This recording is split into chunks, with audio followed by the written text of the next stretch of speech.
এসে আর যখন কোনো অ্যাওয়ার্ড প্রোগ্রাম হয় একটা গেট টুগেদারের মতো ফিলিং হয়, সিনিয়র জুনিয়র মিলে সবার সাথে দেখা হয়। আর আজকে নমিনেটেড আছি আমি জানি না অ্যাওয়ার্ড পাবো কিনা, আমার একটা পারফরমেন্সও আছে, তো সব কিছু মিলে আমি খুব এক্সাইটেড। অ্যাওয়ার্ড প্রোগ্রামগুলো আসলে এখন দেখি আসলে যারা নমিনেশন পায় আসলে তাদেরই দেখা যায় বেশিরভাগ ক্ষেত্রে, কিন্তু অন্যান্য দেশের যদি দেখি যারা নমিনেশন পাচ্ছে তারা হচ্ছে আর সাথে ইনভাইটেশন সবারই একটা মিলন মেলা দেখা যায়, সেই কালচারটা আসলে আমাদের এখানে নেই বললেই চলে আসলে।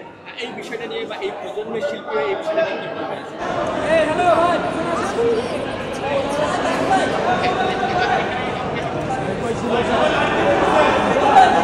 ভাইয়া